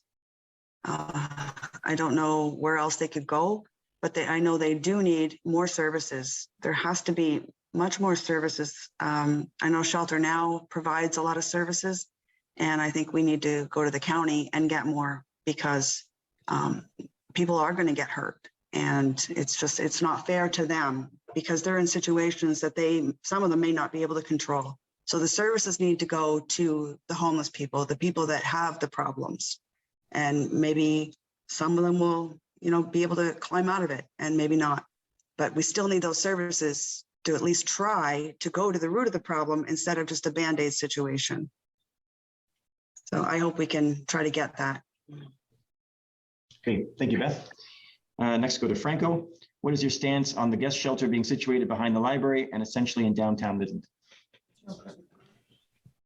There is no perfect answer to that one there. But first off, fortunately or unfortunately, the shelters are funded by the county and the property is theirs.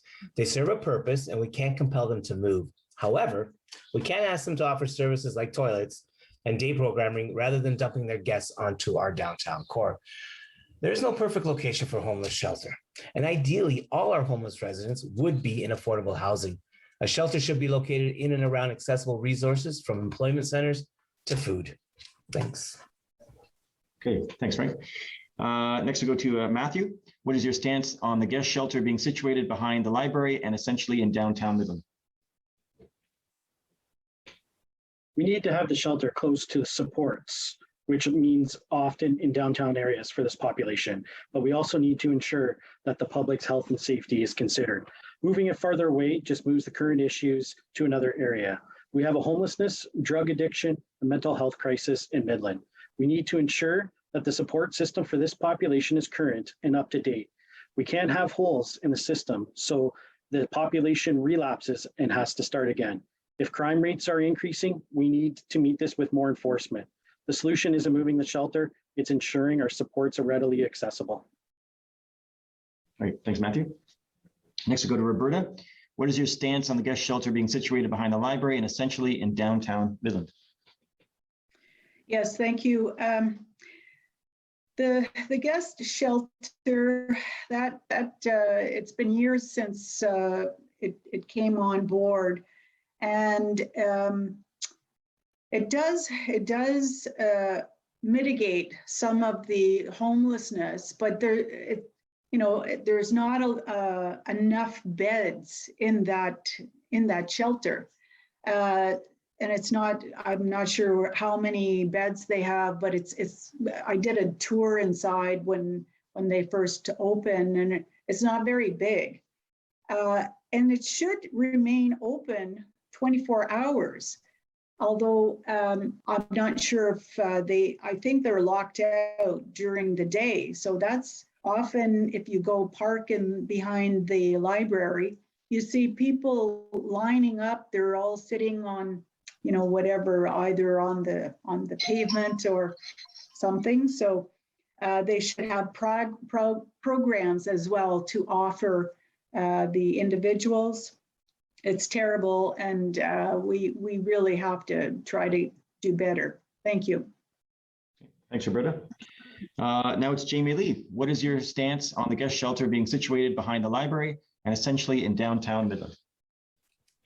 The location of the guest shelter is not what needs to be addressed, but the lack of programming and supports put in place for those who reside there.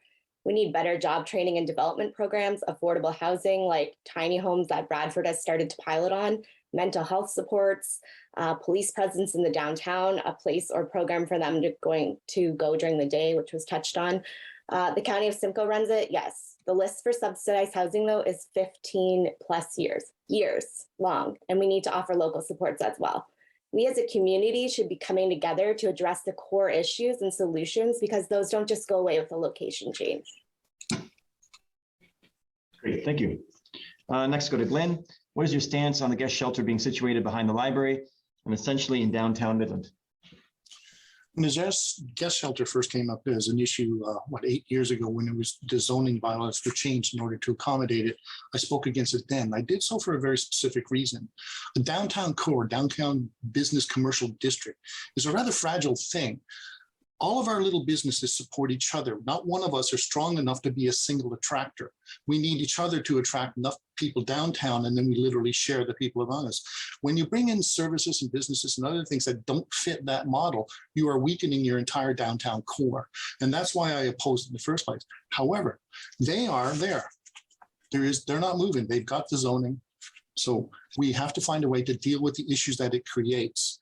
At the same time, like I said, I want to make sure that the new councils do not allow other similar things to happen that weaken the downtown core. If we want to keep our downtown, we have to actually support it by making sure our zoning stays intact. Okay, thank you, Glenn. And now we'll go to Jim. What is your stance on the guest shelter being situated behind the library and essentially in downtown Midland?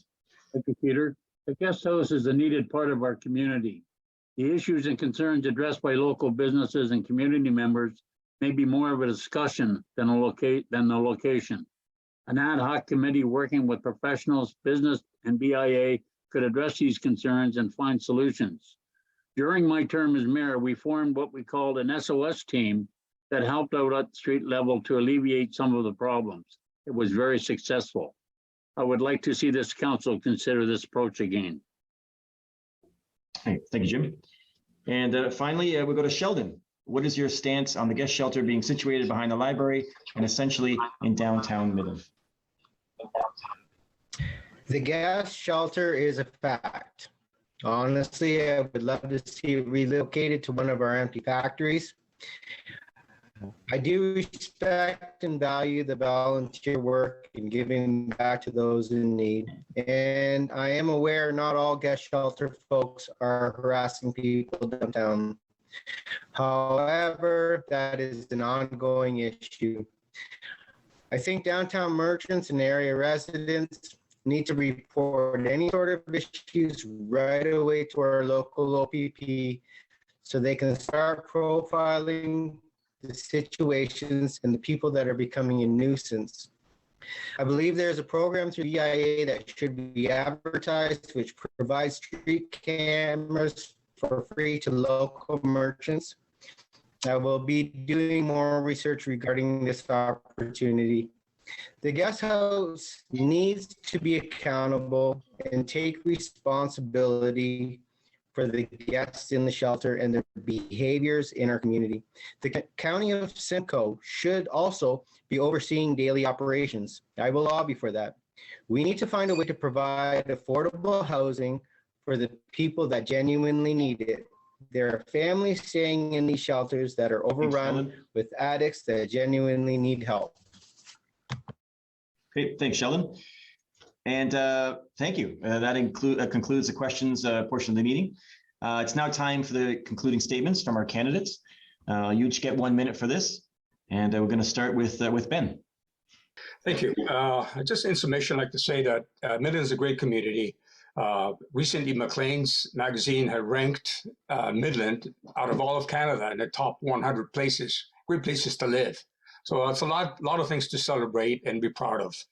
As a councillor, I pledge to promote the use of our resources, parks and recreation, support the Midland Public Library, their programs and events, and to work closely with existing community groups to find effective long-term solutions to the problems our community faces. And working together, we can make a difference. Thank you. Thank you, Ben. Next, we'll go to Bob for a closing statement. I'm good, right? Yep, you're good to go. Okay. In the past, I've been trusted to deal with your concerns with an honest and practical approach to your municipal affairs, performed with diligence and integrity. I'm aware that others in politics make promises, most of which can't be kept. My promise is about you, the ratepayer. I will, on your behalf, tackle all issues and concerns with your interests at the core to get the best possible solution for all ratepayers.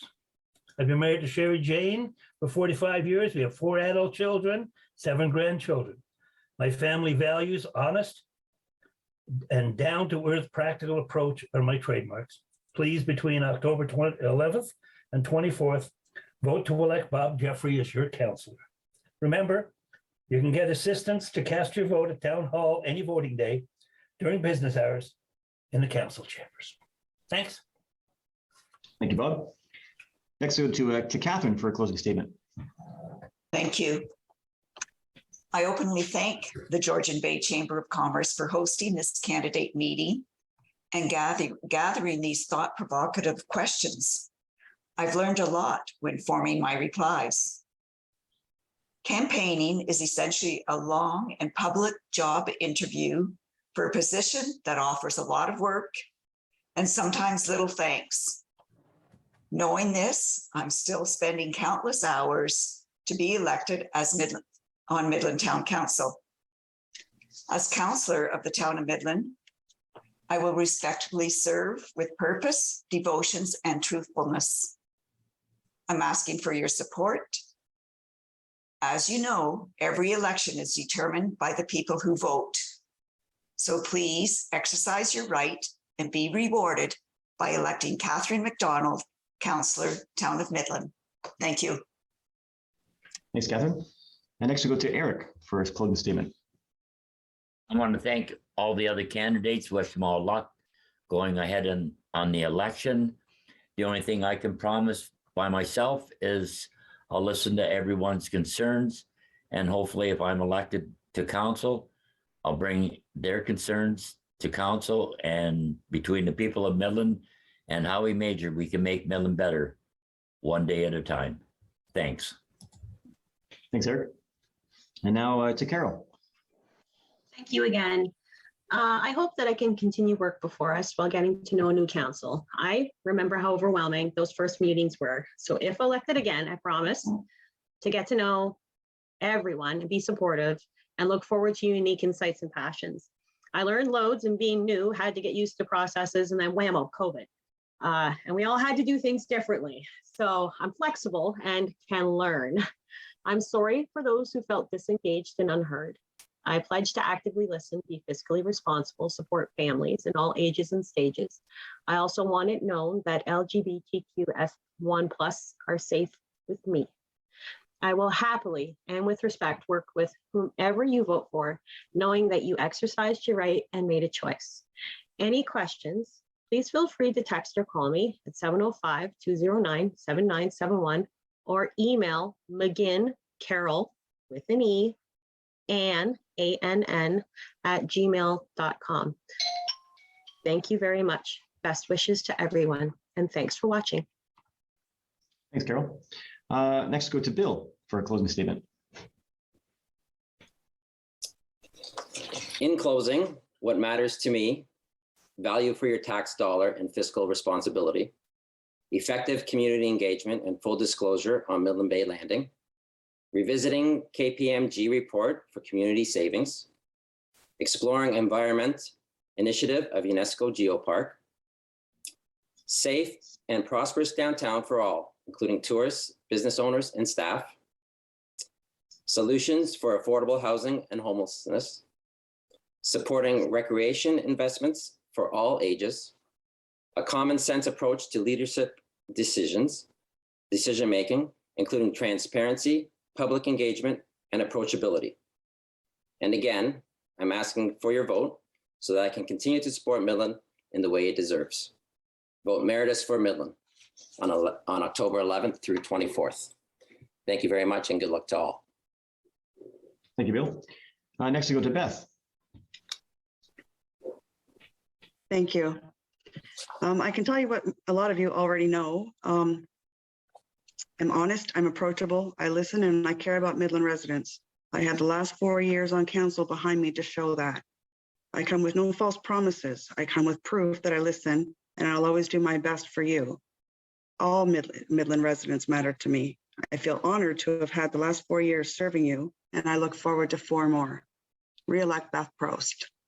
705-529-4009 if you want to call me, and I will answer any questions, or email Beth Prost, number 4@gmail.com. And good luck to everybody. Thank you. Thank you. Thank you, Beth. And now it's Franco. First of all, I want to thank you, the chamber, and my fellow candidates, and you, the people of Midland, for this evening. As an individual, I can't promise to make big changes on my own. It takes a team, but I can promise to listen and bring your voices forward. Vote for leaders who will listen with intent and speak with purpose. Vote Franco Valero for town council and let your voice be heard. If you want change, then this is your opportunity to get out and vote and make change. Also, I stand by my notion, new people do equal new results. Cast your vote online, by telephone or in person at the town council on between October 11th through the 24th. If you have any questions, comments, or concerns, please contact me at 647-782-6237 or via email at fvatalaro, V as in Victor, ATALARO @hotmail.com. Thank you again, and God bless, and have a great evening. Thank you, Frank. Next, we'll go to Matthew. I want to thank all the candidates for showing interest in representing Midland. I also want to thank you, the viewer, for tuning in and educating yourself on all the candidates. You can now make an informed decision on who you want to represent on council. If you haven't seen my campaign video yet, check it out on Facebook. If you do not have Facebook, email me at matt.vaders, VATERS@gmail.com, or I can be reached at 705-527-6817. If you want someone who is transparent, open, and will foster, encourage, and pledge to work collaboratively to make Midland better, vote Matthew Vaders between October 11th and 24th. Okay, thanks, Matt. Next, we go to Roberta. Thank you to all voters who have listened to these discussions. And I can tell you that if I am elected, I will work hard for all Midland residents. I have been a member of several boards and worked well with others. And I see all of the people on the screen here, and there's a lot of very good people. Thank you also to the Southern Georgian Bay Chamber of Commerce for organizing this virtual meeting. Good luck to everyone, and thank you again. Thank you, Roberta.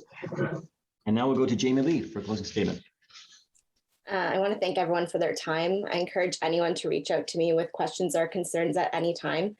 You can find me on Facebook or Instagram. My email is jamielee.ball4@gmail.com. My number is 705-937-0731. I am passionate about serving the community, and I want to ensure all voices are heard. I look forward to representing you in this election and hopefully continue to do so for the next 4 years. A vote for me is a vote towards your voice being heard. Let's continue to make our community great. When you start voting on October 11th, vote for Jamie Lee Ball. Thank you. Okay, thank you. Now we'll go to Glenn. Thank you. You know, I believe in giving back to the community. For the last 24 years, in some capacity or other, I've served on numerous committees, boards. For the last 4 years, I've been on the library board, as well as being the chair of the community hydro distribution board. These events, these participation has helped to educate and help me understand some of the issues that our town faces. And I hope to bring that knowledge, that understanding to council in the future. So in this voting cycle, vote Glenn Canning, councillor. Thank you. Thank you, Glenn. Now we'll move over to Jim. Thank you, Peter. Thank you again to the Chamber for hosting this event. I would also like to acknowledge everyone that has put their name forward to help in Midland's future endeavors. Best of luck to all in the election. And if elected, I look forward to serving you again for 4 more years with integrity, honesty, and an open mind. Good luck, everyone. Thank you, Jim. And now to Sheldon for closing statement. Last thing is I've taken it off-road the whole time. I'm going to do something a little different. In closing, I am genuinely disappointed in the questions offered today. It doesn't touch on the real pandemic, affordable housing, elderly that have been thrown out on the streets, victims of a runaway housing market, increasing the rent so high that our very own elderly families have no choice but to stay in hotels or even worse, tents on our streets.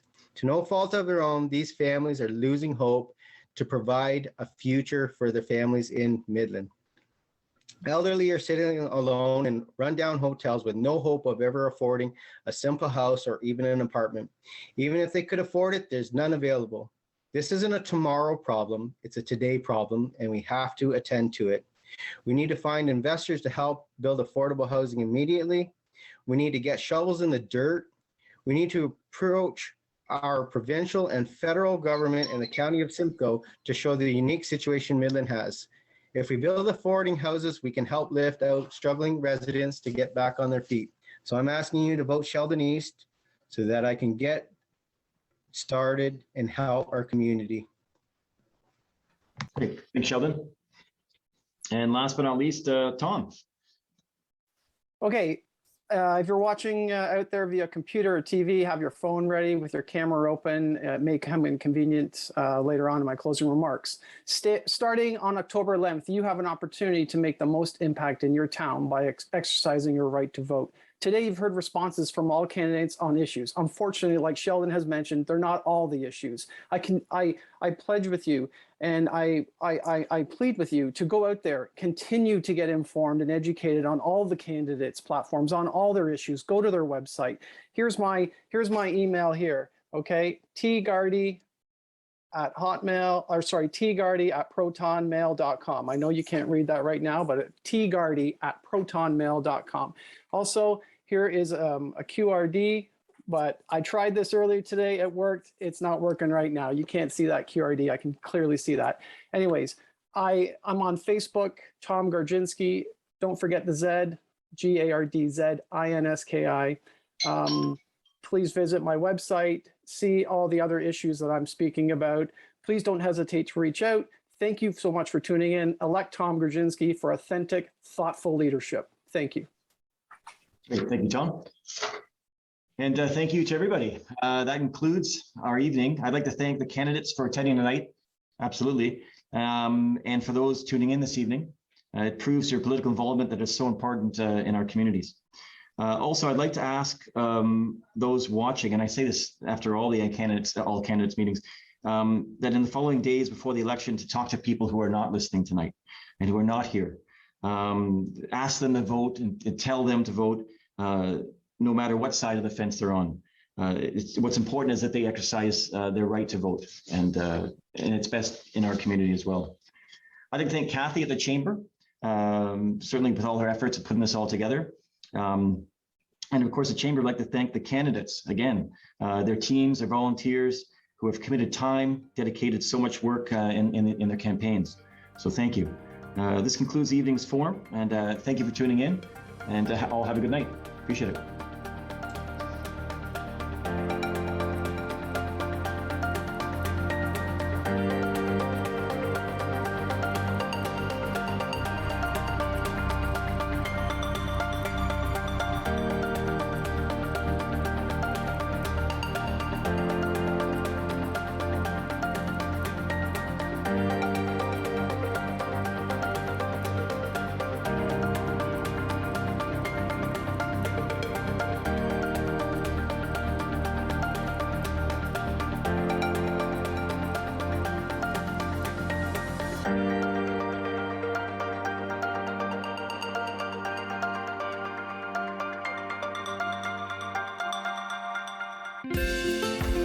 Call the Rogers TV viewer response line, email us, or connect with us on social media.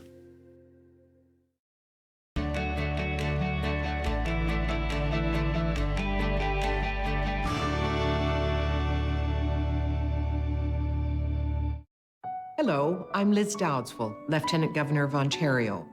In 2008, carbon monoxide, a deadly invisible gas, killed an entire family in our province.